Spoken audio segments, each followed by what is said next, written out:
가지는 남아 있습니다. 그러면 우리가 보통 이제 이 종교의 어떤 개념을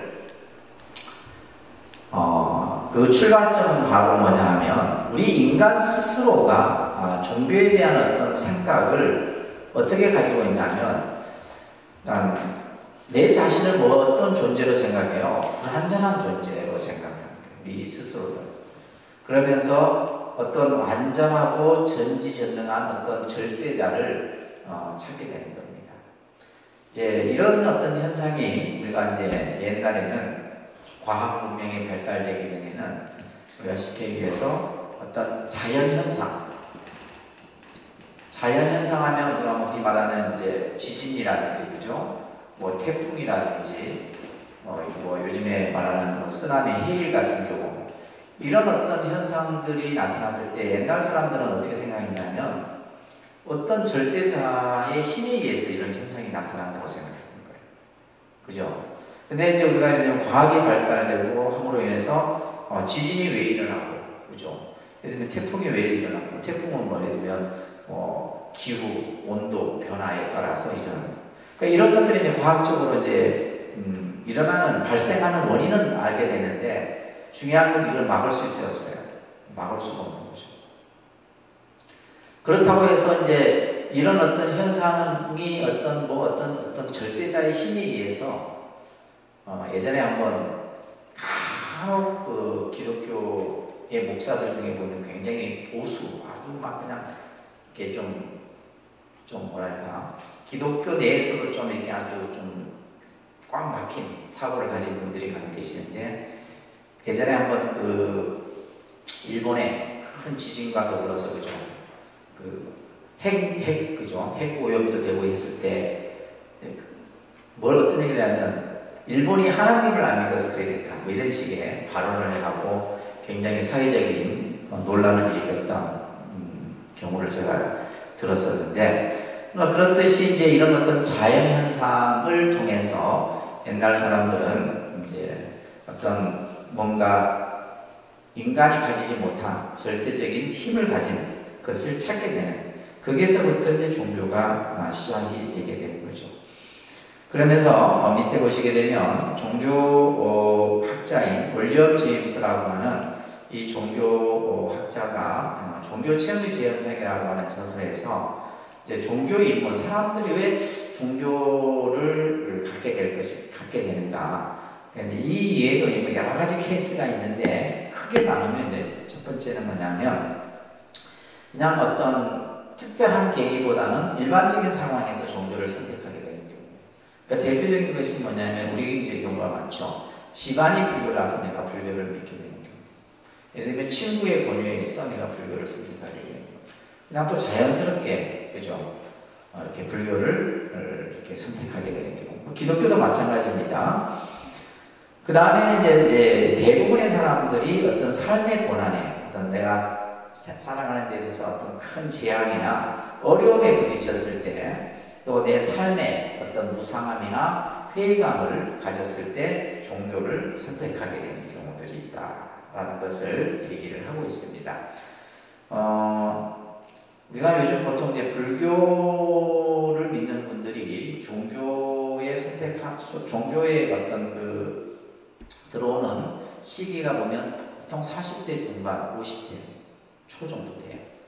그때쯤 되면 이제 뭐냐면 아이들이 이제 대학 입시라든지, 그러니까 대학 입시 때 가장 어떻게 보면 우리 불자들 같은 경우는 평생 한번 열심히 기도를 하는 시기가 그 시기예요. 그 시기 넘어서는 기도 안 합니다. 근데 그것도 이제 옛날 얘기예요, 옛날 얘기. 그러니까 예를 들면 한 10년 전, 20년 전만 해도 제가 10년 전에 이렇게 대학 입시 기도하고 하면 진짜 100일 동안 법당에 7, 80명 정도 거의 100일을 안 빠지고 기도를 하는 분들이 굉장히 많았었어요. 그래서 기도도 보면 여럿이 같이 이렇게 하게 되면 덜 힘들거든. 근데 요즘은 어떠냐면 이제 먹고 살기 다들 바쁘니까 이제 기도는 붙여놓는데 기도하는 사람이 없는 거예요. 그러니까 그만큼 이제 한 10년 정도 차이에 사람들의 어떤 생각 자체가 굉장히 많이 변한 거죠. 많이 변했습니다.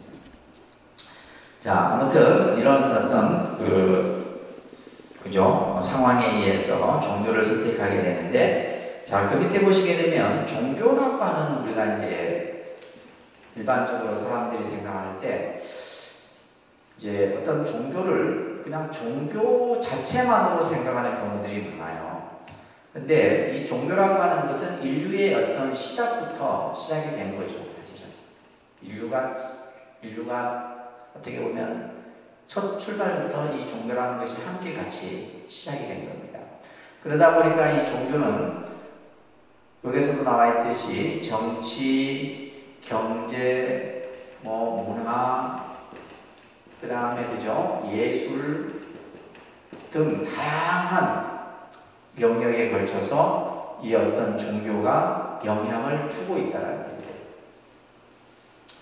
그러니까 예를 들면 이제 우리가 경제적인 부분 같은 경우는 우리가 예를 들면 고려 시대라든지 우리나라의 경우만 해도 그러니까 모든 경제의 그 중심이 뭐냐면 불교였었어요. 불교가 모든 어떤 경제권을 다 가지고 있었기 때문에 그렇듯이 이제 종교와 이 경제 부분은 상당히 밀접한 관계를 갖고 있어요. 우리가 맞을 때 무슨 경제하고 종교는 좀 관계가 없을 거라 생각하는데 아니죠. 또 하나는 정치입니다. 정치. 그래서 우리가 보통 정치와 종교는 이렇게 분리돼야 된다고 하는 것이 일반적인 생각인데, 이 종교가 출발하면서부터 정치 권력과는 늘 어떻게 보면 밀접한 관계를 가지고 있습니다. 우리 이제 대표적인 종교 가운데 카톨릭 같은 경우가 우리 문재인 대통령이 교황청을 갔었죠, 그죠? 로마 이제 교황을 만났는데, 카톨릭 같은 경우는 어떻게 보면 한편으로는 종교이면서도 한편으로는 뭐냐면 정치적인 색깔을 가지고 있는 겁니다. 그래서 카톨릭 같은 경우는 그 각국의 대사, 나라마다 대사를 파견해요. 우리나라에도 교황청 대사가 파견되어 있습니다. 그래서 이런 부분들이, 그래서 이제 예를 들면 이게 어떤 시각에서는 종교적인 시각으로 볼 수 있지만 한편으로는 정치적인 관계의 모습에서 볼 수 있는 거예요. 그러니까 불교도 그런 경우가 있어요. 어디냐면 티베트 불교가 그랬습니다. 티베트. 그러니까 예를 들면 달라이라마 같은 경우는 종교 지도자이면서 또 한편으로는 정치 지도자입니다. 그래서 티베트 같은 경우도 뭐냐면 대사라고 있어요. 각국의 대사가. 그래서 이제 티베트 같은 경우는 지금 이제 중국에 복속이 돼 있어가지고, 그죠? 중국이 이제 막 틀어 딱 잡고 있잖아요. 근데 한편으로 이제 또 한편으로 미국은 티벳을 중국으로부터 분리 독립을 시키려고 자꾸 합니다. 근데 만약에 이제 티벳이 중국에서 분리가 되면 중국은 엄청나게 타격을 받습니다. 여러분 중국 지도를 보시게 되면 티벳이 3분의 1이 티벳이에요. 그만큼 이 티벳이 가지고 있는 영향이 크죠. 그러다 보니까 달라이라마가 일본은 가요. 일본은 가서 법회다고 합니다. 근데 우리나라는 못 오네요. 왜? 아직까지 우리는 중국의 그죠? 눈치를 봐야 되는 그런 입장이다 보니까 달라이라마가 만약에 정부에서 허용을 했다. 사드 이상의 문제가 생깁니다. 사드는 저리 가요. 그만큼 이 중국이 이 달라이라마 결국은 다 정치적인 부분이에요. 정치적인 부분. 그리고 이제 문화 이거 말고 예를 들면 이제 불교가 우리나라에 들어온 지가 1700년이죠. 그죠? 1700년. 그러니까 1700년, 우리가 보통 1000년이라는 시간은 어마어마한 시간이에요. 사실은. 그래서 이 1700년의 시간 속에 우리의 어떤 삶 속에 불교라고 하는 것이 다 깔려있는 거예요. 불교라고 하는 영향이 다 깔려 있습니다. 그래서 이제 보통 우리가 이 문화의 경우에는 건축이라든지 여러 가지, 그러니까 쉽게 얘기해서 우리나라의 보물 국보의 70%는 불교 문화죠. 근데 사실 그게 불교만의 문화재는 아니에요. 우리의 그죠? 우리나라의 문화재입니다. 그러다 보니까 이제 이 문화와 종교는 굉장히 밀접한 관계, 서로 영향을 주고 있죠. 예술 분야도 마찬가지고. 또 요즘에는 스포츠 영역도 종교와 굉장히 밀접한 관련을 가지고 있어요. 그래서 실질적으로 이제 스포츠 선수들이 어떤 종교를 믿느냐에 따라서 그 영향력 파장이 큽니다. 그래서 이제 보통 우리가 이제 마이클 조던이 예를 들면 명상을 했다, 명상을 하고 뭐 불교를 믿는다, 또 이러면 이제 그 이제 사람들의 주는 영향이 크죠. 예를 들면 이제 또 그 미국의 리차드 기어 같은 경우는 티베트 불교를 믿는 대표적인 불교 신자거든요. 그러면 이 리차드 기어 때문에 사람들이 뭐야? 불교에 관심을 갖게 돼요. 그러니까 불교를 몰랐던 사람도 불교에 관심을 갖게 돼요. 그러니까 이런 스포츠나 요즘에 뭐 연예도 마찬가지, 연예인들, 그죠? 이런 어떤 영향들이 종교하고 상당히 관련이 되어 있습니다. 그러다 보니까 그 밑에 보시게 되면 우리가 이제 흔히 서양 문화를 알기 위해서는 기독교를 알아야 되는 거죠. 그 다음에 동양의 문화를 알려고 하면 불교를 우리가 바로 알아야 됩니다. 그리고 회교, 중동 문화를 이해하려고 하면 회교, 이슬람교를 우리가 이해를 해야 된다라는 것을 우리가 이해하시면서, 자, 종교에 대한 어휘에 대한 설명이 나오는데, 우리가 보통 실제 이 종교의 개념이나 종교의 정의는 서양의 기독교적인 개념에서 이게 먼저 정립이 됩니다. 그래서 여러분들 알다시피 릴리전이라고 하는 개념 자체가 신과 인간의 결합이라는 개념, 그 뜻이 이제 그 속에 담겨 있는 거죠. 그런데 이제 우리가 보통 동양에서의 종교의 뜻은 뭐냐면, 이 종교라는 개념이 뭐냐면 최고의 가르침이라는 뜻이에요. 그러니까 예를 들면 우리가 살아가는 데 있어서, 인생에 있어서 가장 참되고 진리의 가르침이 바로 뭐냐? 종교다. 근데 이런 개념에서의 종교적 시각과 기독교에서 이제 서양에서 보는 종교는 뭐냐면 반드시 뭐요? 신과 인간의 어떤 관계 결합 속에서 종교 개념을 이해를 하는 거죠. 그러다 보니까 이제 서양의 종교학자들은 불교를 종교가 아니다라고 얘기하는 거예요. 왜? 불교라는 종교는 신이라고 하는 것은 신 자체를 부정하지는 않습니다. 부정하지는 않지만은 신을 근본으로 어떤 사상을 세우지는 않기 때문에 이제 종교적 개념에서 서양의 종교학자들은 불교와 유교는 종교가 아니다. 근데 실제 우리가 이제 동양에서의 어떤 이제 종교의 개념에서 봤을 때는, 그죠? 불교든 유교든 다 종교적 개념에 들어가는 거예요. 자, 우리가 보시면 서양에서는 신과 인간이라고 하는 거죠. 이 관계를 얘기를 합니다. 그러면 신은 어떤 입장이에요? 주의 입장이에요. 주인의 입장이죠. 반면에 인간은 뭐의 입장이에요?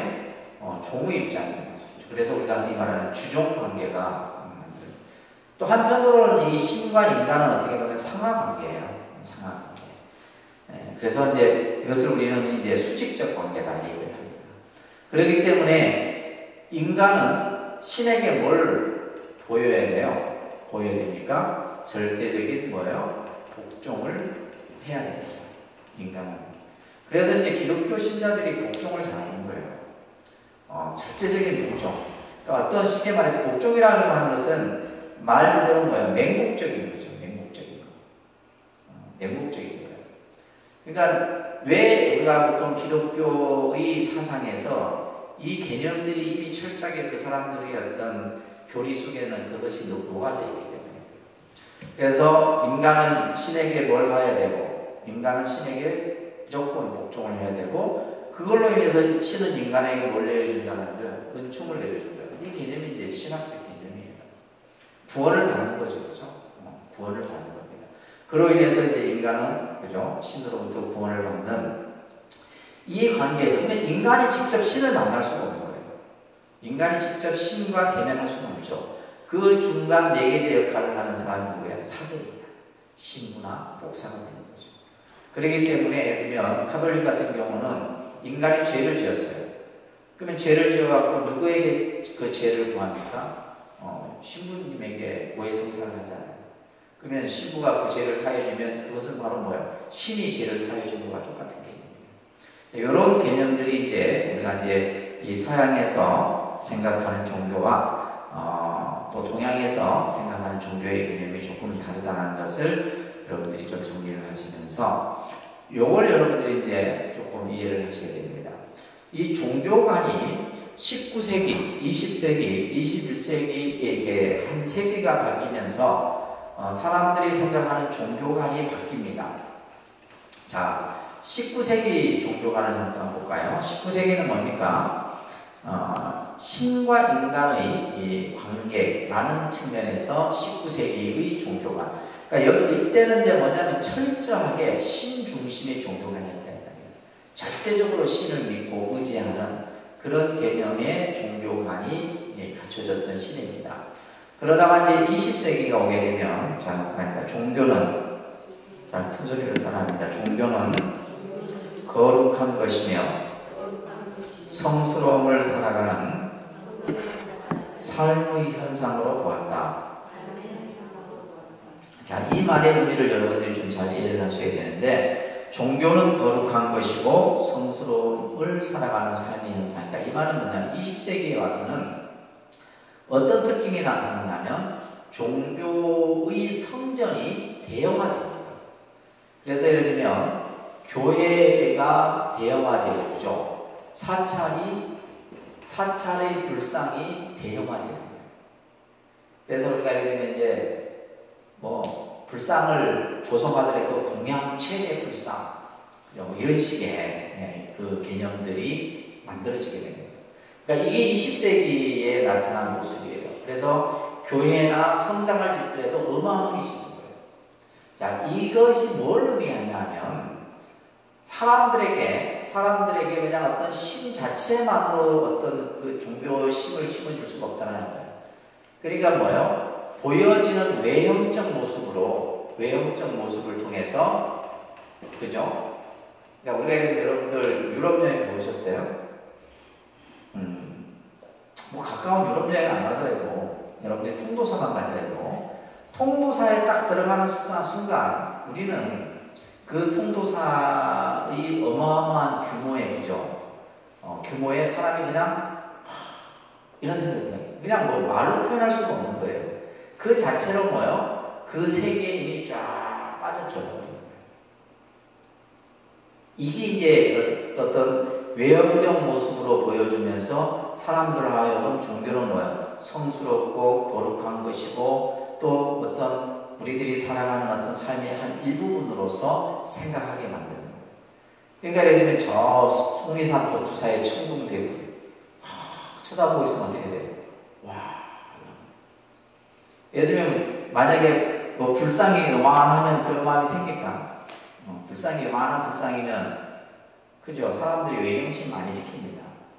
또 우리 동화사에 가면 동화사 대굴이 있잖아요. 그런 큰 부처님을 보면 일본에도 가면 저게 가마쿠라 대굴이 있어요. 가마쿠라 보면 진짜 그냥 그 자체로 사람들이 와 이래요. 그걸 통해서 뭘 하게 되는? 종교는 거룩하고 뭔가 보이지 않는 위험과 이런 것들을 나타내 보이는 거죠. 또 예를 들면 우리가 유럽의 성당이나 이런 데 들어가게 되면 성당에 들어가는 순간에 인간은 뭐예요? 한없이 작아지는 거예요. 아까 얘기했듯이 우리가 큰 사찰에 들어가는 순간 내가 한없이 작아지는 것처럼 그래서 20세기에는 그러한 종교의 모습으로 나타나게 됩니다. 그러다 보니까 이제 뭐 사찰이든 교회든 간에 무조건 뭐예요? 세계 최대, 동양 최대 이런 현상들이 나타났어요. 근데 지금은 이제 오히려 또 반대죠. 반대입니다. 어떤 외형적 모습으로 사람들이 종교에 대한 어떤 생각을 갖는 게 아니라 이제 21세기는 어떻게 바뀌냐면 이게 이제 중요합니다. 21세기의 종교관이에요. 자, 첫째는 교리 중심에서 그러니까 실제 우리가 지금 앉아서 책 보고 이거는 20세기예요. 20세기에 했던 걸 지금 우리가 지금 하고 있는 거예요. 지금은 이 시대는 교리 중심, 교리를 막 배우고 이런 시대가 아니고 뭐 어떤 중심으로 바뀌냐면 체험 중심으로 바뀌어요. 직접 내가 해보고 느끼고, 그죠? 또 그것을 내가 예를 들면 절에 가서 직접 템플스테이도 해보고 이런 경험을 통해서 예를 들면 기도가 이런 거구나, 수행이 이런 거구나 라는 것을 아는 거예요. 예전에는 이 책을 통해서만 접했단 말이에요. 이게 아니고 지금은 뭐다? 체험을 통해서 내가 하나하나 깨달아가는 그런. 그래서 이제 기독교도 이제 뭘 하냐? 영성 체험이라는 거예요. 영성 체험. 그래서 기도를 통해서 뭔가 그 영적인 어떤 신의 어떤 영적인 것을 느끼는 거예요. 그런 것들을 지금 교회에서 굉장히 강조를 합니다. 강조를 하는 거예요. 그래서 이런 어떤 모습. 또 하나는 이제 기복 중심에서, 그죠? 기복 중심의 이 개념은 그러니까 예전에 이제 했었던 모습이죠. 그러나 지금은 뭐다? 21세기는 깨달음 중심입니다. 깨달음 중심. 그래서 단순하게 뭐 복을 빌고 이런 어떤 종교관이 아니라 내가 스스로 종교를 통해서 내 삶을 스스로 뭐 하는 거예요? 깨우쳐가는 거죠. 이런 어떤 모습으로 종교가 변하고 있다는 겁니다. 또 하나는 사회 고립에서 사회 참여의 모습으로 종교가 변하고 있다. 그러니까 사회 고립이라는 개념은 뭐냐면 그냥 종교는 종교만의 영역과 역할과 기능을 해야 된다라고 했던 것이 예전에 종교관이었어요. 뭐 종교가 그냥 사람들이 사는 왜 그런 어떤 삶의 모습에 크게 관심을 안 가졌단 말이에요. 근데 지금은 뭐니까 사회 참여라고 하는 것은 예를 들면 우리가 이제 요즘에 제일 되는 것이 교육이죠. 교육. 그 다음에 환경, 인권, 노동 이런 문제들. 가장 사회 이슈가 되는 거죠. 또 여기는 뭐 경제도 들어갈 수 있습니다. 경제 등등. 이런 문제에 있어서 종교가 이런 어떤 사회적인 문제가 발생될 때 종교가 개입을 한다는 거예요. 종교가. 예를 들면 이제 우리가 지금 이제 요즘 여러분들 뭐 뉴스에서 늘 나오는 유치원 교육 같은 경우, 실제 유치원 교육에 있어서 사립 유치원의 반 이상은 종교계가 운영하는 사립 유치원이에요. 사립 유치원입니다. 그 안에서도 비리가 있겠죠, 그죠? 보니까 우리 불교 인터넷 뉴스에도 보니까 불교 유치원도 뭐 여러 가지 비리가 있다라고 지금 뉴스에 나오는데, 이제 어떤 교육 분야. 그래서 이제 우리가 예를 들면 특히 이 6.25 이후에 예를 들면 특히 이제 일제시대, 6.25 전이죠, 그죠? 근대화가 되면서부터 실제 우리가 100년이 넘은 대학들이 몇 개 됩니다. 그 중에 이제 뭐 연대, 그죠? 그 다음에 이대, 그 다음에 불교계 쪽에 있는 대학은 동국대학. 이런 대학들은, 그러니까 대학을 설립했다라고 하는 것은 이미 뭐예요? 종교가 교육이나 이런 데에 했다는 거죠. 그래서 이제 실제 지금 보면 이 교육 분야에서도 종교가 차지하는 역할이 굉장히 큽니다. 많습니다. 그 다음에 이제 환경 같은 경우도 사람들이 요즘에는 크게 환경에 관심 안 가잖아요. 그죠? 그런데 이제 90년대 때 여러분들 천성산 도룡농 KTX, 그죠? 비구니 스님, 지울 스님이라는 스님이 이제 국가를 대상으로 해서 혼자서 환경 운동, 그죠? 소송도 하고 이렇게 했었는데, 그때부터 사람들이 이제 환경에 눈을 뜨기 시작한 거예요. 환경에. 네. 스님이 그냥 스님 혼자 몸으로 국가를 상대로, 그죠? 데모도 하고. 그때 제가 이제 사실은 이 지울 스님이 통도사 내원사 스님입니다. 내원사 스님인데, 이 스님이 원래는 그 내원사가 천성산 쪽에 있는데, 양산 쪽에 이제 산림청에서 인도라고 해서 이제 인도를 산에 이제 길을 내는 공사를 하는데, 이 스님이 그걸 또 반대를 했는 거예요. 그래서부터 이제 이 스님이 환경에 대해서 이제 생각을 하고, 그러다가 이제 그 천성산 터널 밑으로 그죠? KTX를 뚫는다라고 하는 것을 알고 이제 스님께서 이제 그 본격적으로 막 이제 하면서 이때에 이제 가장 이제 큰 힘이 되어졌던 단체가 말하면 천주교입니다. 천주교 정의 사제단 있죠. 그 사람, 그 신부님들이 늘 와서 같이 하고, 그때 이제 제가 통도사 사회국장을 맡고 있었어요. 지율 스님이 통도사 스님이다 보니까, 내가 이제 또 맡은 소임이 그 소임이라서, 부산시, 그때 부산시청 앞에서 농성을 했어요, 스님이.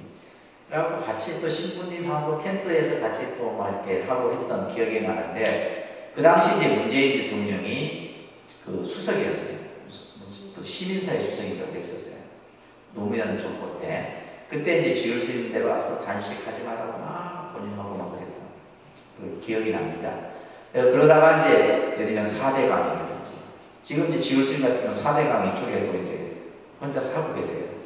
그러면서 이제 종교가 환경에 이제 예를 들면 국가가 이렇게 무분별하게 개발하는 이런 부분에 있어서 종교가 이제 대표적인 게 또 있잖아요, 여러분들. 해군기지 제주도. 제주도 해군기지 같은 경우는 카톨릭이 굉장히, 카톨릭 그 신부님, 수녀님들이 굉장히 주도적으로 보여요. 사실. 그 다음에 이제 우리가 보면 노동. 요즘에는 이제 노동에 대한 어떤 요 노동 문제 같은 경우도 이제 예전 같으면 불교가 이런 데 별 관심을 안 가졌을 거예요. 근데 21세기의 종교는 이런 데 다 관심을 가져야 되는 시대다. 그래서 여러분들 잘 알고 있는 용산 그 쌍용 자동차 사건 아시죠?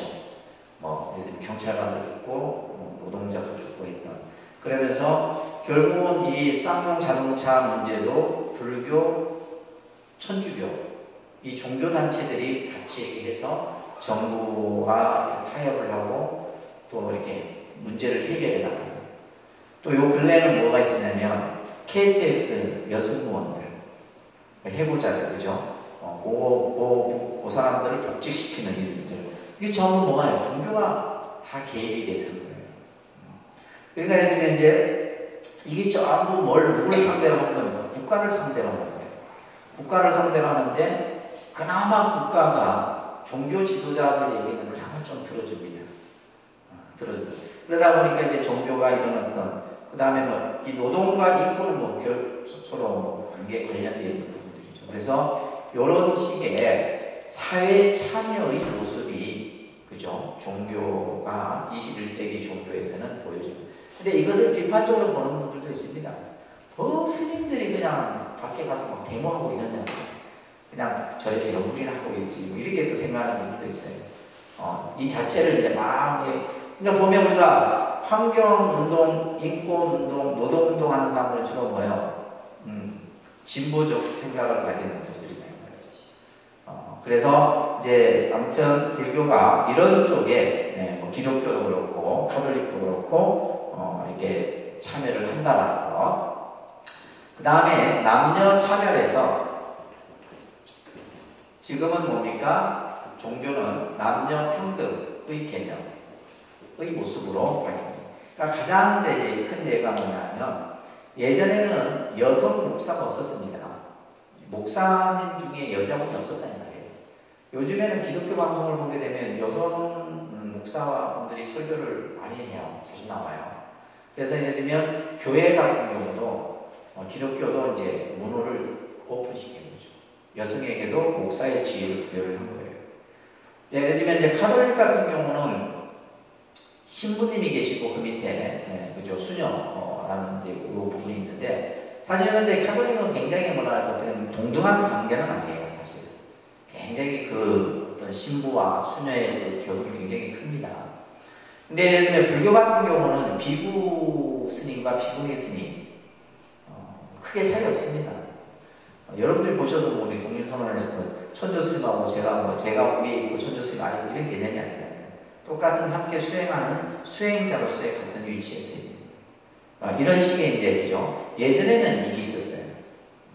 그래서 예를 들면 우리 불교 내에서도 70세 된 비구니라 할지라도 7살 된 산이에게 먼저 절을 해야 된다. 이런 것들이 있었는데 지금은 이제 뭐 그런 개념들을 크게 얘기를 하지 않습니다. 자, 이런 개념들이 21세기의 종교의 모습에서 보여진다는 것을 여러분들이 좀 정리를 해 두시면 좋을 것 같아요. 그래서 이제 우리가 지금 이제 그 중국이나 인도 문화권에서의 종교의 개념은 바로 최고의 가르침, 그죠? 어떤 인간을 가장 행복되게 하고 올바르게 인도하는 가르침이 바로 종교다. 그래서 이제 서양에서 말하는 종교적 개념과는 좀 다르다라고 볼 수가 있습니다. 자, 그 다음 페이지 보시게 되면 뭐 종교의 정의들이 쭉 이제 정리가 되어 있는데, 우리가 이제 고전적 정의에서 종교는 신과 인간의 관계다. 이게 가장 기본적인 종교의 정의죠, 그죠? 신과 인간의 관계.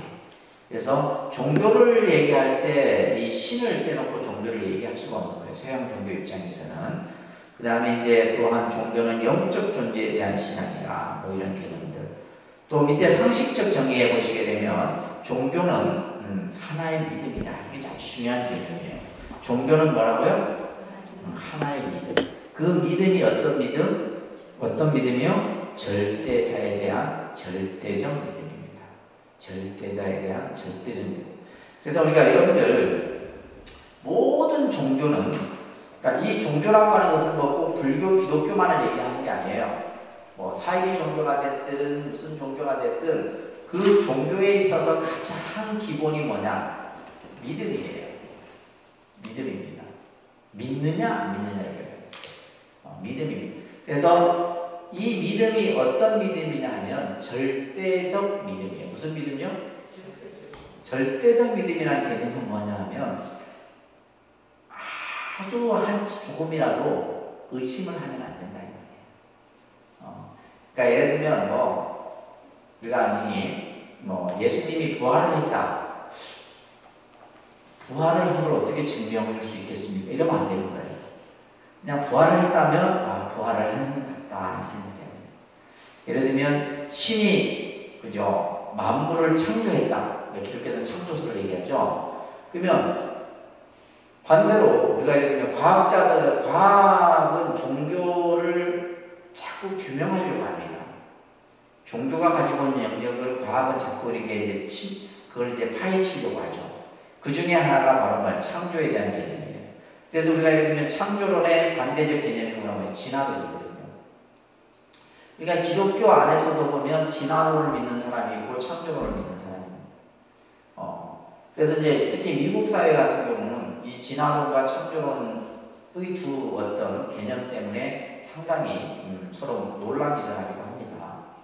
자, 그래서 예를 들면 이제 그런 어떤 창조론 같은 경우도 예를 들면 그러면 이 모든 생명이 그 다인의 진화론 같은 경우 그죠? 이런 부분들을 가지고 들고 만약에 반박을 한다 이건 안 된다는 거죠.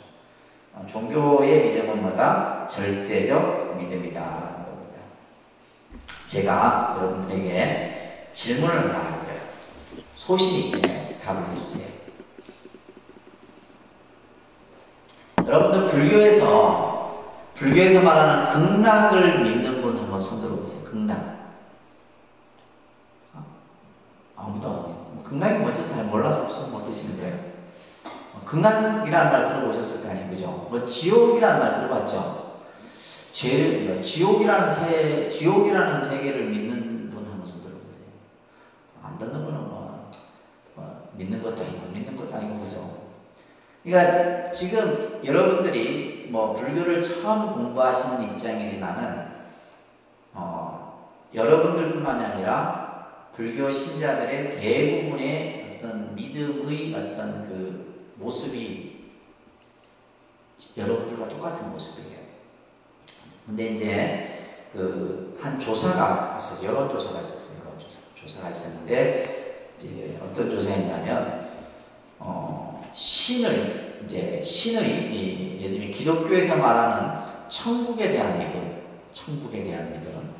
그 천국에 대한 믿음을 그것을 믿느냐 안 믿느냐라고 했을 때 미국인들의 81% 정도가 천국을 믿는다고 얘기합니다. 사실 우리는 가본 적도 없고, 그죠? 천국이 어떻게 생긴지도 몰라. 근데 그들이 말하는 하나님의 세계, 천국이라고 하는 세계를 그들은 미국인의 81%, 영국인의 51% 정도가 믿는다라는 거예요. 이 사실이 중요한 겁니다. 그리고 더 무서운 것은 71% 정도가 천국이 실제하는 곳이라고 믿는다는 거예요. 그렇기 때문에 우리가 흔히 말하는 미국이라는 사회, 또 유럽이라는 사회가 그들이 말하는 기독교 카톨릭의 사회적 어떤 체제가 만들어질 수가 있는 거예요. 반대로 그러면 우리가 이제 불교 국가인 태국을 예로 든다면, 불교 국가인 태국이나 예를 들면 뭐 스리랑카나 이런 국민들에게 윤회를 믿느냐라고 했을 때 그들은 윤회를 믿는다라고 다 확신을 하죠. 윤회를 믿는. 근데 이제 우리는 뭐냐면 뭐 윤회에 대한 개념이나, 그죠? 여기서 말하는 극락에 대한 개념, 아직까지 그런 믿음 자체가 갖춰지지 않고 있다는 거예요. 자, 이게 왜 중요하냐면요. 천국이 있다라고 하는 사실을 믿고 안 믿고는 매우 중요한 개념이에요. 여러분들이 종교신앙을 하는 데 있어서 극락이라는 세계가 있다 없다라는 개념을 갖고 안 갖고는 매우 중요한 개념이라는 거예요. 왜냐하면 기독교의 교리적에 있어서 그들이 가장 궁극적인 목적이 뭐냐? 천국에 가는 거예요. 그죠? 기독교에서 기독교인들이 그들이 삼는 궁극적인 목적은 뭐냐면 천국에 가는 겁니다. 모든 개념, 모든 신앙들이 천국에 가는 것을 딱 보고. 근데 그 최고의 목적인 천국이 만약에, 그죠? 내가 믿음 그 자체가 세워지지 않는다라면 그들의 신앙 체계는 다 무너져 버리는 거예요. 그리고 기독교에서 말하는 11조라는, 그죠? 여러분 들어보셨죠? 11조가 이게 왜 만들어졌냐면, 천국에 내가 가서, 나중에 내가 천국에 가서 내가 써야 될 그 돈이에요. 그 사람들은 그렇게 믿으니까 11조를 하는 거예요. 11조도 이제 뭐 다 하는 건 아니죠. 약 보통 우리가 보면 5, 60% 정도는 합니다. 그러면 11조를 하는 사람은 뭘 믿는다라는 거예요? 천국을 믿는다라는 거예요. 내가 믿지 않는 상태에서는 절대 하지 않습니다. 그래서 이제 우리가 흔히 이제 많은 연구들이 이루어져요. 연구들이 이루어집니다. 그래서 특히 이제 뭐 어떤 종교학자들에 의해서, 신학자들에 의해서, 불교학자들에 의해서 많은 여러 가지 이제 연구들이 이루어지는데, 믿음과 기부는 비례할 겁니다. 그러니까 믿음이 있는 사람이 시주도 하고 헌금도 하고 하는 거예요. 아시겠어요? 그러니까 믿음이 없는 사람은 안 합니다. 그러니까 예를 들면 이제 목사님들이 그러죠. 11조 안 하고 헌금 안 하는 사람들에게 맨날 믿음이 없다고 얘기하는 거예요. 믿음이 없다고. 그래서 이 믿음이라고 하는 것이 굉장히 중요한 개념이라는 것을 여러분들이 이해를 하셔야 됩니다. 자, 그러면서 우리가 이제 조금 다른 각도에서 한번 보도록 하겠습니다. 앞에서 얘기했듯이 종교라고 하는 것은 초자연적이며 초인간적인 절대자에 대한 인간의 신앙체계가 바로 종교다. 초자연적이고 초인간적인. 그러니까 쉽게 말해서 종교의 영역은 모든 영역을 다 넘어섰다는 거예요. 사유의 영역도 넘어서고 우리의 어떤 삶의 모습도 넘어서는 것이 바로 종교의 영역이에요. 그렇기 때문에 우리는 종교의 영역이라고 하는 것은 가장 신성하다고 생각합니다. 불가침의 영역이라고 생각하는 거예요. 그죠? 그러면서 사람은 누구나가 어떤 살아가는 어떤 삶의 현상 속에서 종교에 대한 필요성을 느끼게 됩니다.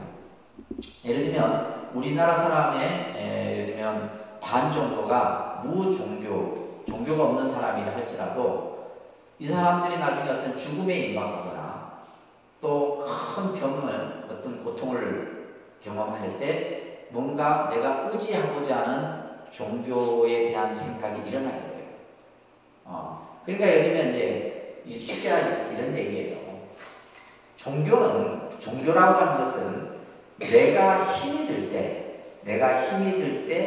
의지할 수 있는 대상이 된다는 거예요. 자, 반대로 이 말은 뭐냐면 내가 살아가는데 아무 근심 걱정이 없어요. 종교가 필요할까요? 안 필요할까요? 종교는 필요 없습니다. 부처님도 필요 없고 신도 필요 없는 거예요. 그러니까 내가 그런데 진짜 아까 얘기했죠. 우리가 살아가는데 아무런 문제가 없이 사는 사람이 과연 몇이나 되느냐. 그죠? 때로는 병적인 고통을 당할 수도 있고, 때로는 사고의 고통을 당할 수도 있고, 이별의 고통을 당할 수도 있고, 그죠? 또 어떤 여러 가지 일들을 우리는 경험을 하게 된다는 거예요. 그렇기 때문에 정말 아무 일이 없이 정말 사는 사람은 극히 드물다는 거예요. 자, 그렇기 때문에 이제 종교라고 하는 것은 우리들이 인간이 살아가는 데 있어서 필요하다, 필요치 않냐라고 하는 부분은 개인적인 선택의 문제지만은 아까도 얘기했듯이 우리가 살아가는 어떤 어려운 문제에 부딪혔을 때 사람들은 뭔가 의지하는 대상이 필요합니다.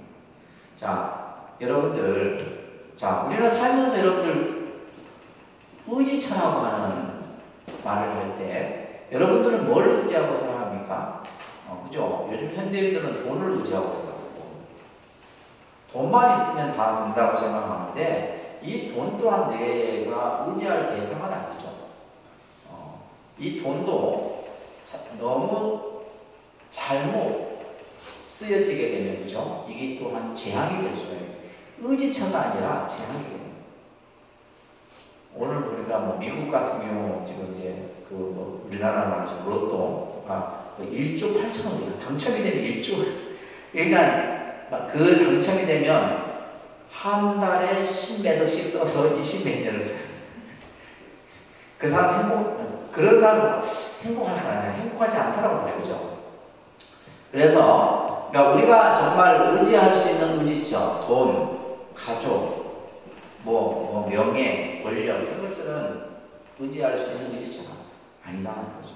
결국 이제 어떻게 보면 인간이 궁극에 의지할 수 있는 대상은 바로 뭐다? 종교라는 거예요. 종교. 그렇기 때문에 이 종교를 우리가 이제 믿게 되는데 그러면 어떤 종교를 우리가 믿어야 되느냐라고 하는 문제가 생기는 거죠. 어떤 종교? 이 많은 종교 가운데 불교도 있고 기독교도 있고 뭐 오만한 종교가 있는데 어떤 종교를 내가 믿어야 되고 또 어떤 종교가 정말 진실되고 참된 종교인가라고 우리가 이제 구분한다는 것은 상당히 어렵다라는 거예요. 어려운 겁니다. 그래서 불교 중에도 여러분들이 어떻게 보면 정법을 만나. 그래서 부처님 말씀에도 정법 만나기가 참 어려운 거예요. 내가 순간 잘못하게 되면 우리는 뭐야? 그냥 사법을 빠지게 되고 사교를 믿게 되는 거죠. 사고를 믿게 되고 이렇게 되게 되는데 자, 그래서 이런 문제들을 여러분들이 생각하면서 자, 그 밑에 보시게 되면 종교의 신앙에 있어서 가장 중요한 것은 바로 뭐라 그랬어요? 믿음입니다. 첫째도 믿음, 둘째도 믿음, 셋째도 믿음이에요. 종교는 믿음을 빼놓고 얘기하면 안 됩니다. 종교는 믿음이에요. 근데 그 믿음이라고 하는 것은 사람의 말과 언어를 통해 나타나는 표시예요. 그렇기 때문에 종교는 그 믿음을 뭘로 표현하는 거예요? 기도로서 표현하는 거예요. 기도. 우리가 예를 들면 여러분들 뭐 천수경, 반야심경, 뭐 예불 이게 전부 뭐예요? 내가 어떤 믿음을 표현하는 하나의 방법이에요. 절을 하는 거, 믿음을 표현하는 거예요. 그러니까 불교에서 절을 하는 것은 바로 뭐다? 내 믿음을 드러내 보이는 하나의 표시예요. 말로써 우리가 부처님의 말씀을 읽는 것, 이것도 믿음의 표시예요. 아시겠죠? 그래서 따라합니다. 종교적 믿음은 초자연적인 것을 진리로서 용인하는 마음의 작용이다. 이거 아주 중요한 말이에요. 그래서 초자연적인 것을 진리로서 용인한다는 말은 무슨 말이냐면 기독교에서의 창조, 부활, 천국, 극락, 열반 이런 개념들을 뭐 한다는 거예요. 받아들인다는 거예요. 그거에 대해서 내가 믿음을 갖춘다는 거예요. 그것이 바로 종교적 믿음이에요. 그래서 뭐 예를 들면 기독교인들이 부활을 의심하거나 또 천국의 존재를 의심하거나 해서는 안 된다는 거예요. 불교 또한 마찬가지입니다. 해탈의 세계가 있고 깨달음의 세계가 있고 멸망의 세계가 있다는 것을 믿는 거예요. 또 우리가 예를 들면 불교에서는 제일 강조하는 것이 뭐예요? 내가 본래 부처라는 사실. 불교에서는 우리를 중생이라 안 하고 본래 부처다. 그 부처의 마음을 가지고 있다라고 하는 그 믿음. 거기서부터 모든 것은 출발을 한다는 겁니다. 자, 그러면 우리가 이제 그 밑에 보시게 되면 이제 몇 가지의 지금 제시하는 조건들이 나오고 있는데 이게 뭐냐면 종교 선택의 기준입니다. 내가 만약에 종교를 선택해야 할 경우에 이 기준을 충족시키는 종교를 여러분들이 선택하라는 거예요. 첫 번째가 뭡니까? 종교는 인간의 궁극적인 물음에 대한 해답을 제시해 줄 수 있는 종교여야 됩니다. 자, 여기서 말하는 인간의 궁극적인 물음이라고 하는 것은 뭐예요? 자, 쉽게 말해서 내가 살아가는 데 있어서의 어떤 삶의 가치, 내가 풀어야 될 어떤 근원적인 문제, 이것에 대한 것을 제시해 줘야 되는 종교를 우리는 선택해야 된다는 거예요. 자, 불교는 가장 근본적인 우리가 살아가는 인간의 가장 어떤 궁극적인 물음은 바로 뭐냐? 이 생사의 문제라 얘기합니다. 그러니까 생사 문제. 불교는 이 생사 문제를 해결하는 데 있는 거예요. 모든 종교도 마찬가지입니다. 그래서 이제 보면 이 생사라는 것을 두고 봤을 때 모든 종교가 뭐에 대한 얘기를 하고 있는 거예요? 죽음 이후의 문제를 얘기하고 있는 겁니다.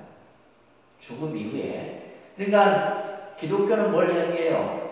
죽음 이후에 뭘 해요? 천국을 얘기하는 거예요. 불교는 뭘 얘기해요? 극락을 얘기하는 거예요. 그죠? 이렇게 얘기를 하는데, 근데 불교는 여기서 중요한 것은 기독교 같은 경우는 천국이 이들의 어떤 목적이에요. 그러나 불교는 죽고 나서 극락을 가고 무슨 천당을 가고 이것이 목적이 아니죠. 우리는 좀 더 근원적인 것에 대한 접근을 합니다. 뭐예요? 왜 인간은 태어나서 죽어야 하고 죽고 나면 또 다시 태어나는 이것이 과연 무엇인가라고 하는 그것을 규명하는 것이 불교예요. 이게 이제 다른 종교와 좀 다른 겁니다. 그래서 끊임없는 인간은 이 생관, 그래서 예를 들면 이제 우리가 늘 말씀드리지만 이 생사 안에서 벌어지는 이거는 뭐예요? 여러분들이 크게 문제될 일이 아니라는 거예요. 돈, 예를 들면 학업, 경제, 자녀 이런 것들은 더 큰 문제는 바로 뭐예요? 나고 죽는 문제가 가장 큰 문제다. 그러니까 이 문제를 대한 해답을 제시하는 종교가 우리가 올바른 종교다라는 겁니다. 두 번째는 종교는 믿음에 관한 책이에요. 앞에서 얘기했듯이 이 종교적 믿음이라고 하는 것은 영원한 것이고 절대적이며 궁극적인 믿음이다. 그렇기 때문에 왜 종교가 믿음을 강조하냐면 이 믿음을 통해서 뭐예요? 내가 불안한 마음을 편안하게 가질 수 있는 것이고, 그죠? 또 뭔가 내가 풀어야 될 문제를 믿음을 통해서 그것을 풀어갈 수 있다는 거예요. 그래서 믿는 자에게 모든 길이 열린다. 이런 식으로 기독교에서 얘기해요. 믿는 자에게 모든 것이 열리고 구원의 길이 그대에게 미칠 것이다. 이런 얘기들을 하는 겁니다. 세 번째, 그죠? 우리가 종교를 우리가 갖는다라고 하는 것을 어떻게 보면 행복한 삶을 살기 위한 것이에요. 우리가 종교를 갖는다라고 하는 것은 좀 더 내가 지금보다 좀 더 행복한 삶을 추구하기 위해서 우리는 종교를 선택을 합니다. 그렇기 때문에 어떤 종교이든지, 그죠? 우리 삶에 뭘 줘야 돼요? 행복의 바이러스를 줄 수 있어야 된다. 그런데 이제 예를 들면 잘못된 종교를 선택하게 되면 오히려 종교가 불행을 안겨주기도 한다는 거예요. 실제 이제 우리가 일반적으로 우리 인간이 얻고자 하는 행복이라고 하는 것은 일시적이고 제한적인 거죠. 돈, 명예, 권력 이런 것들은 일시적이고 제한적인 거다. 그리고 반드시 뭐가 따라요? 고통이 따르게 되는 거예요. 근데 그것은 마치 이제 우리가 그것을 내가 가지고 있으면 행복할 것 같지만은 절대 행복할 수가 없다는 거예요. 돈이 있으면 돈이 있어서 걱정이에요. 권력이 있으면 권력이 있어서 걱정이에요. 이 걱정이 생기는 거예요. 그러니까 사람이 많이 가지면 많이 가질수록 뭐다? 걱정도 많다라는 거예요. 저도 이 건물이 크니까 걱정의식이 굉장히 커요. 이게 없으면 걱정의식도 안 생기는데 맨날 불을 할까, 누가 무슨 사고 날까, 맨날 근심 걱정이에요. 이게 없으면 아예 안 생길 건데, 그죠? 그러니까 우리가 이 세속적인 행복이라고 하는 것은 제한적인 거죠. 그러나 반면에 종교적인 행복은 그죠? 완전하고 절대적 행복이다. 예. 종교의 행복은 우리들에게 뭘 가져다 주기 때문에, 그죠? 자유. 영원한 자유를 가져다 주기 때문입니다. 그러니까 그런 종교를 우리는 여러분들이 선택해야 된다. 또한 종교는 세상을 평화롭게 만들기 때문입니다. 그죠? 예. 종교라고 하는 그 종교가 가지고 있는 모습에서 행복, 평화 이런 어떤 단어들을 우리는 항상 연상을 하게 되죠. 자, 그런데 참 이 종교가 발생되는 모습에 따라서 이제 종교학자가 이제 이렇게 아주 쉽게 구분을 합니다. 우리가 흔히 서양의 종교는 이제 기독교입니다. 그죠? 서양의 종교를 뭐에 비유를 하냐면 서양의 종교는 사막의 종교다라고 얘기해요. 사막. 동양 종교는 숲의 종교다. 이렇게 비유를 합니다. 아주 기가 막힌 이거 아주 분류예요. 그러니까 서양의 종교는 사막의 종교라고 하고, 사막이라고 하는 것은 유목민을 얘기하는 거죠. 그러니까 이제 기독교가 발생된 데가 바로 뭐예요? 사막이다. 사막의 유목민들은 뭐예요? 새로운 정착지를 개발하고 만들기 위해서 늘 끊임없이 뭐예요? 전쟁을, 힘없는 사람을 빼앗는 거죠. 빼앗는. 그렇기 때문에 늘 침략과 강한 어떤 권력을 앞세워서 약한 자를 누르는 이런 것들이 이 종교 안에 이미 되어져 있는 거예요. 그래서 기독교가 있는 곳에 늘 뭐가 있어요? 갈등과 투쟁이 있게 됩니다. 이들이 이제 표방하는 뭐 사랑 뭐 이런 것들은 이제 그들만의 사랑이라는 개념이고, 이들은 항상 뭐야? 늘 내 편 아니면 적 이렇게 되는 거예요. 내 편 아니면 적. 그렇기 때문에 지금 여러분들 봐보세요. 지금 세계 여러 그죠?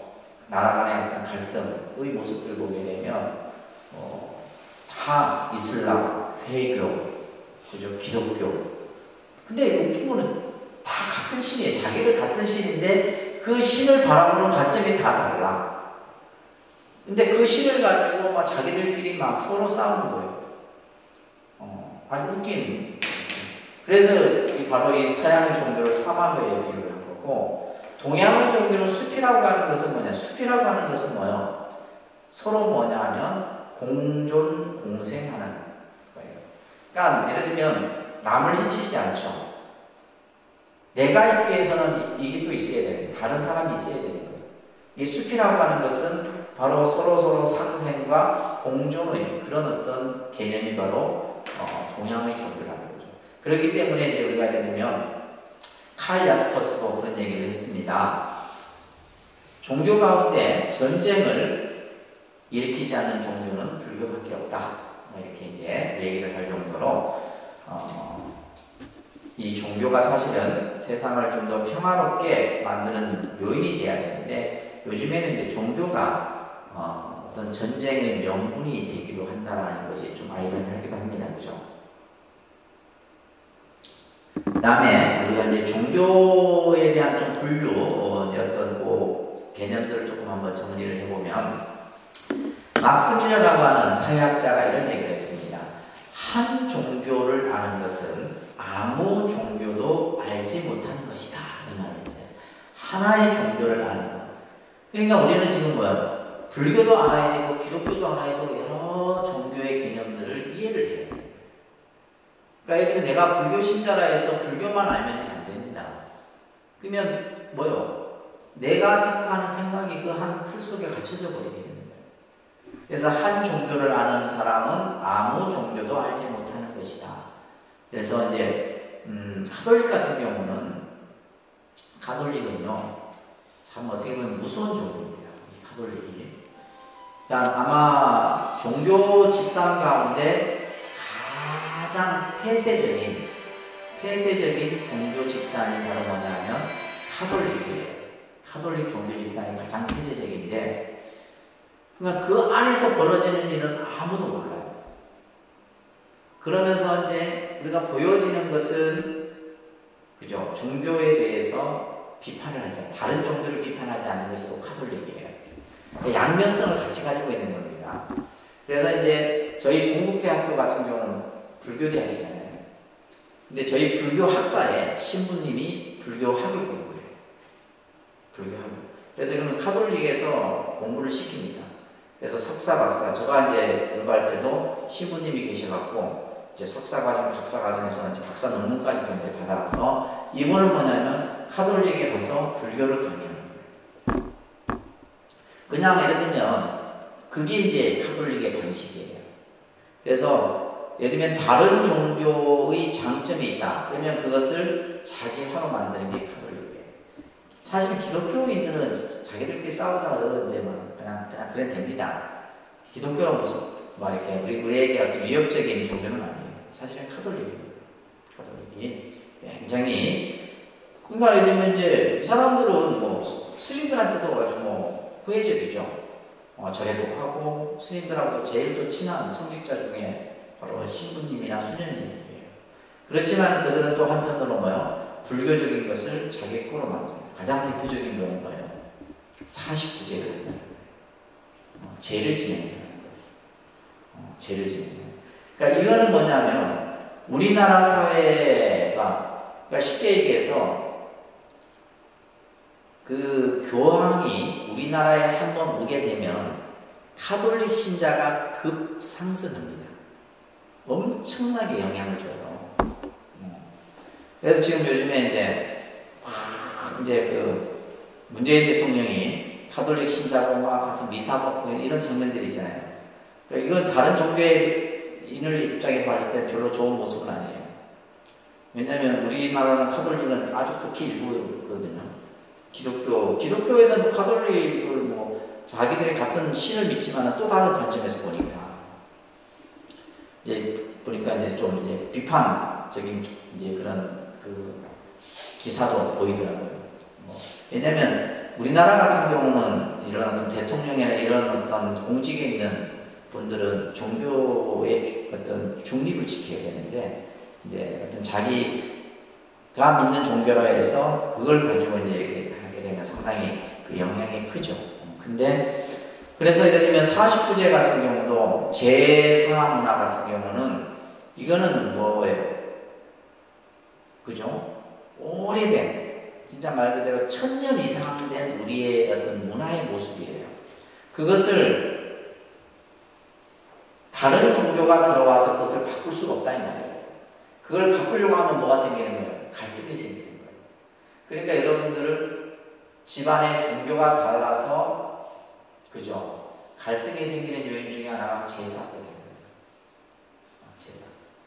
실질적으로 갈등이 굉장히 두드러지게 나타납니다. 그러다 보니까 이제 가톨릭에서, 교황청에서 한국 가톨릭만큼은 제사를 허용한다는 거죠.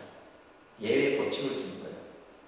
그래서 요즘 여러분들 알고 있는 49일이라고 하는 사람이 죽고 나서 49일이라고 하는 이 의미는 굉장히 중요한, 사실 불교적 개념인데 이 개념을 가톨릭에서도 49일 추모 미사, 49일 추모 예배 이런 식으로, 그렇다고 그걸 특허낸 것도 아니니까 쓰지 마라 할 수도 없고, 그걸 하니까 그 사람들은 좋아하죠.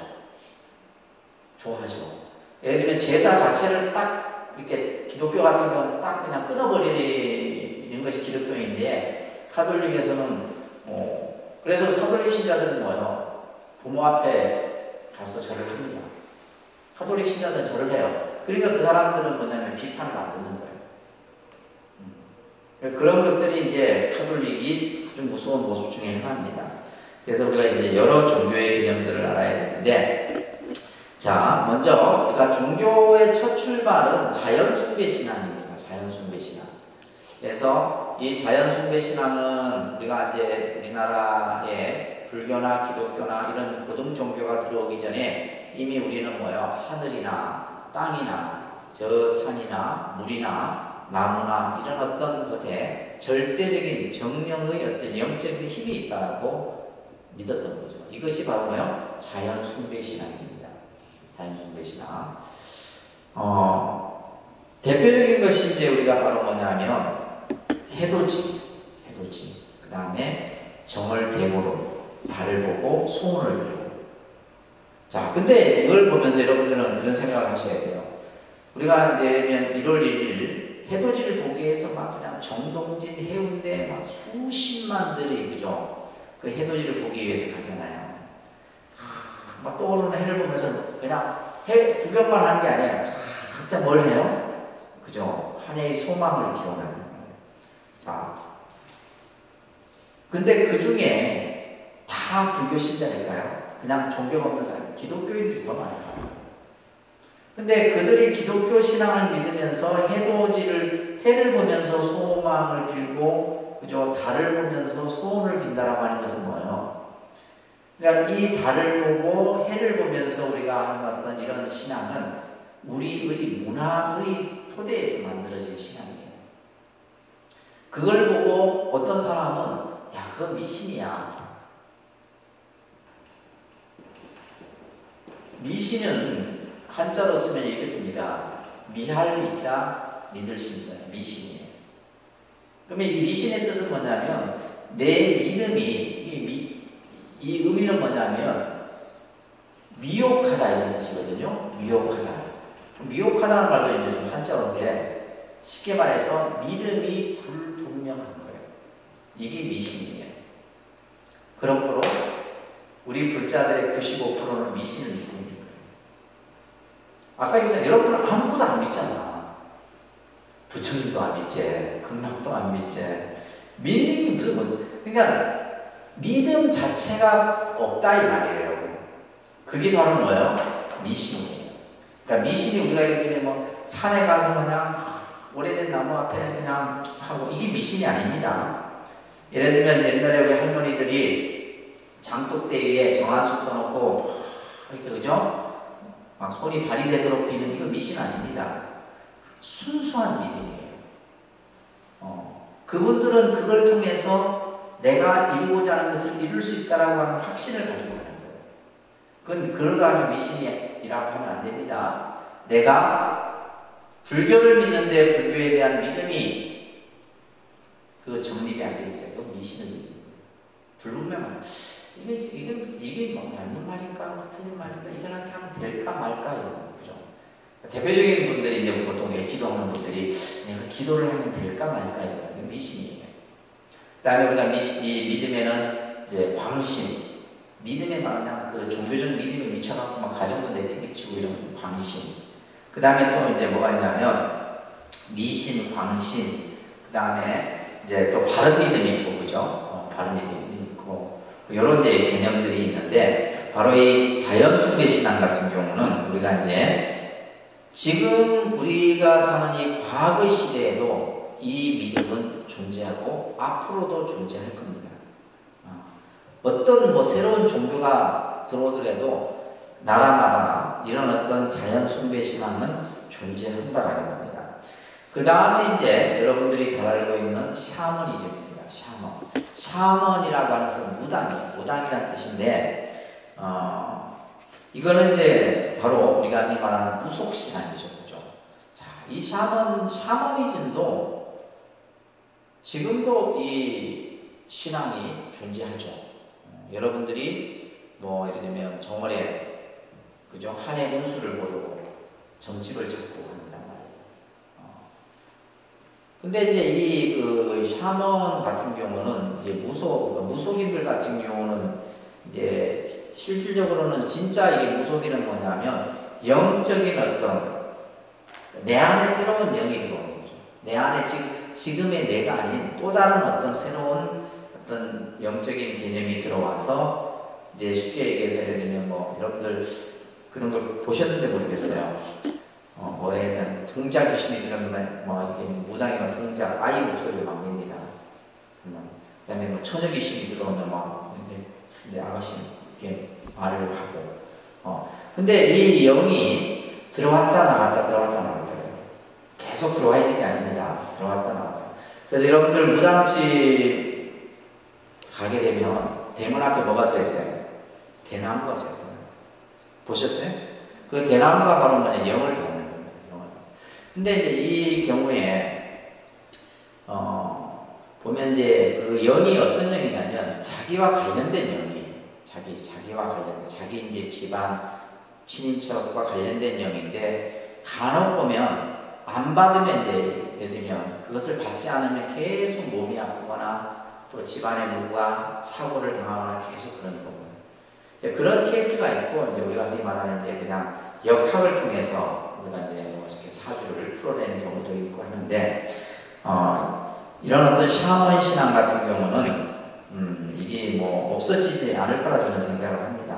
그래서 뭔가 어떤 신적인 어떤 영적인 어떤 힘을 통해서 병을 치유한다거나 또 그죠 사람의 운세를 점진다거나 이런 것들을 하게 돼요. 여러분들은 이제 우리가 보통 이걸 이런 어떤 세계가 또 있습니다. 우리가 이제 예를 들면 보통 사람은 이게 보이지 않죠. 예를 들면 보통 사람이 선생님 저 귀신이 보인다면 그 사람은 이제 우리가 가지고 있는 어떤 이 인식의 세계하고 또 다른 세계에 있는 사람이에요. 근데 이제 그런 사람들 같은 경우에 보면 딱 표가 납니다. 표가 나서 어디에서 표가 나냐면 눈에서 표가 나요. 눈을 딱 보게 되면 신이 있는 사람은 눈이 달라요. 눈의 모습이 달라요.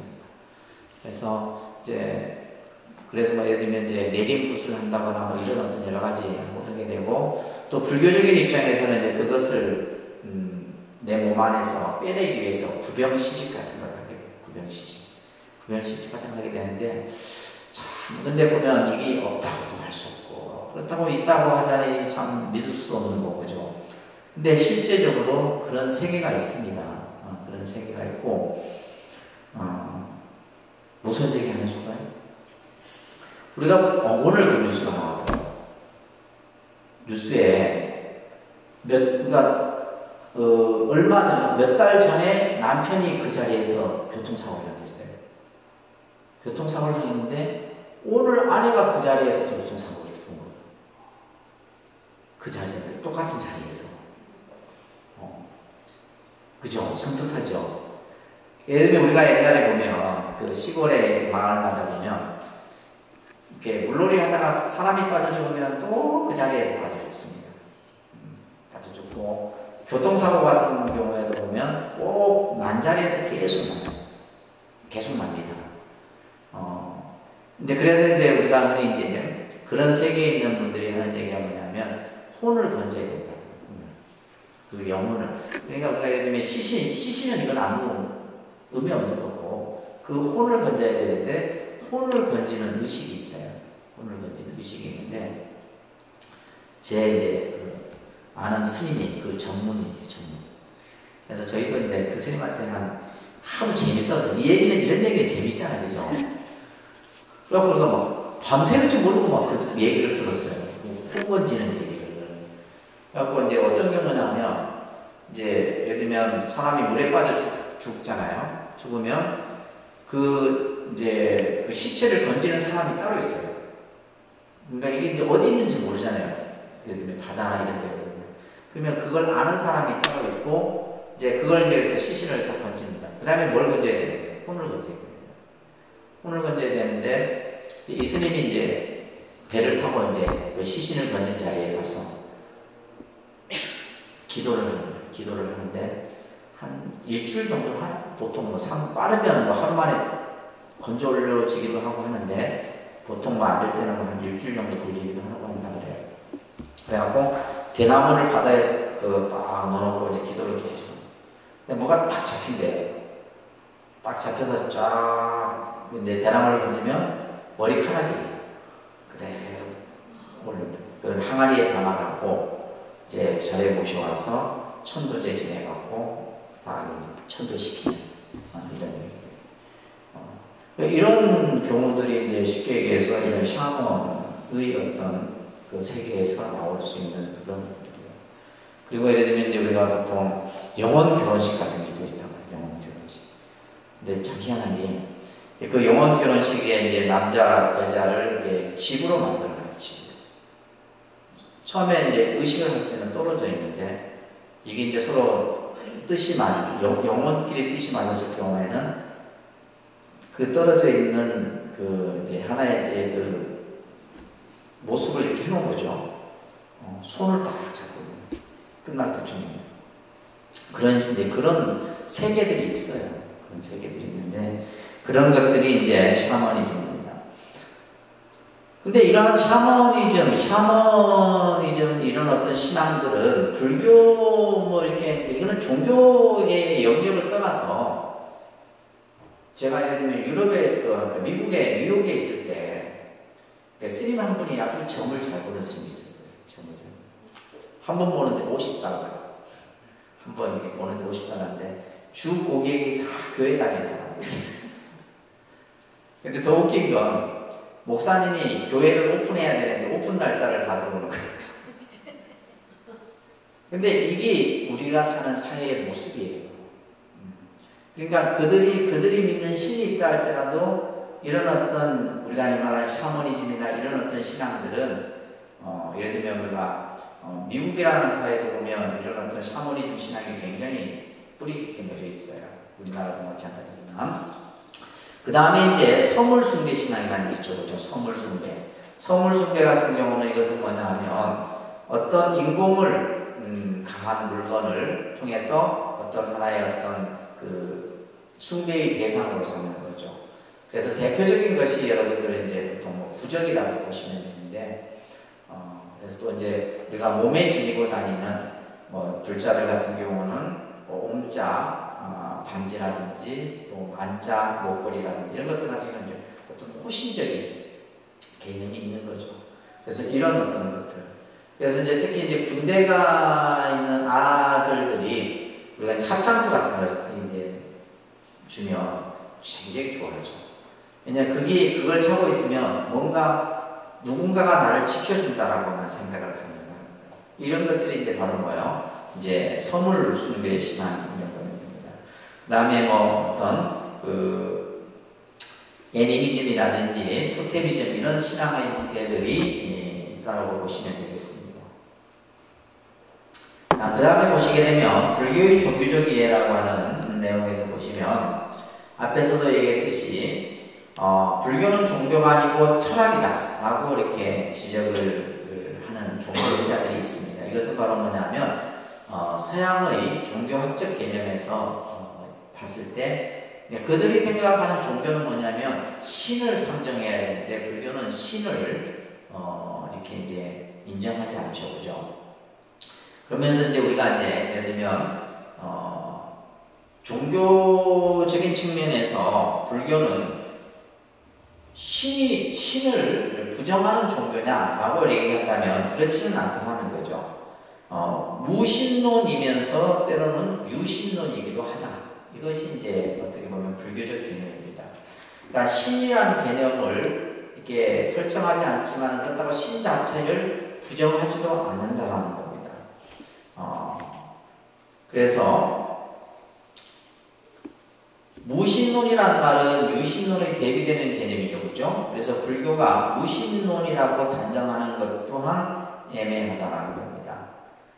불교는 기독교와 같이 신앙을 중시를 하는 거죠.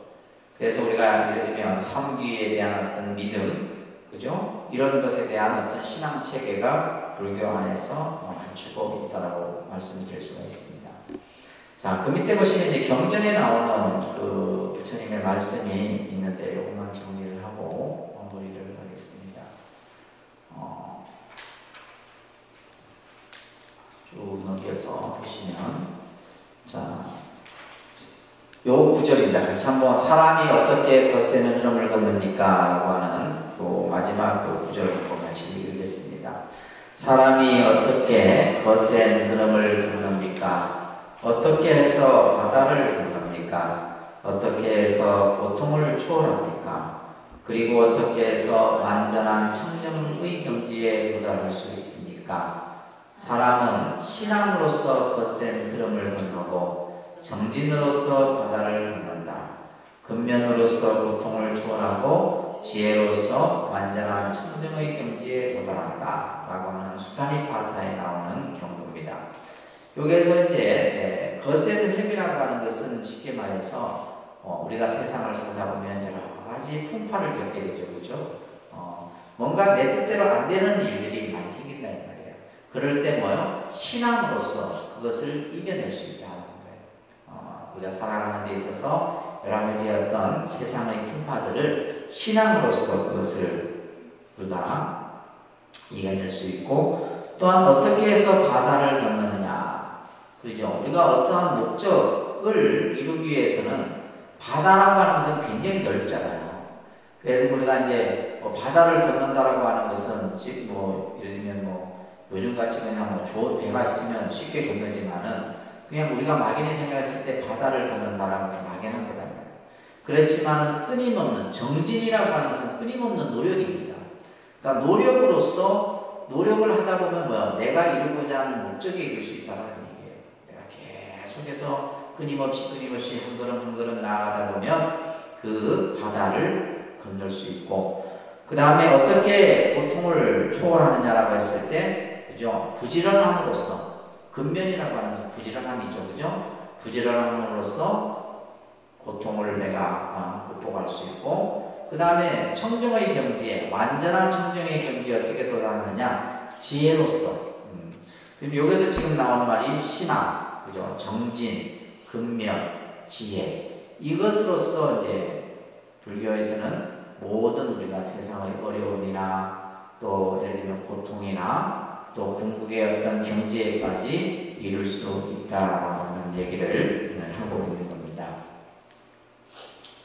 자, 그래서 이제 불교에서의 종교의 의미라고 하는 것은 바로 뭐냐 하면 말 그대로 기독교에서 말하는 어떤 신과 인간의 이 어떤 서양에서 말하는 종교적 개념이 아니고, 불교에서는 바로 뭐냐? 부처님의 가르침. 이 가르침이라고 하는 것은 바로 으뜸의 가르침이라는 거죠. 최상의 가르침이고, 이 가르침을 통해서 우리는 좀 더 삶을 지혜롭게 살아갈 수 있고, 인생을 좀 더 행복하게 살아갈 수 있는 가르침이 바로 종교다라는 거예요. 그래서 이제 우리가 서양에서 말하는 이 불교는 신을 이렇게 어떤 절대자로서 상정을 하지 않지만은 인간에게 보편적인 거죠. 행복을 누리게 하는 그런 어떤 사상을 불교 안에서 가지고 있다는 겁니다. 그러다 보니까 이제 불교도 교주와 교리와 교단, 아까 공부했죠. 그죠? 이것에 의해서 어떤 종교로서의 기능을 수행하고 있는 겁니다. 또 그렇기 때문에 불교를 우리가 흔히 세계의 4대 종교 가운데 하나로서 이제 사람들이 얘기를 하는 겁니다. 그래서 이제 종교라는 개념을 서양의 입장에서 보느냐, 동양의 입장에서 보느냐에 좀 차이가 있고, 또 이제 종교가 발생되는 모습도 여러 가지의 개념들의 어떤 그 과정을 통해서 종교라고 하는 것이 형성이 됐다는 겁니다. 또 이제 중요한 것은 종교에 있어서 가장 중요한 것이 바로 뭐다? 믿음이라는 사실을 여러분들이 꼭 기억을 하시고, 여러분들이 이제 올바른 종교 신앙을 잘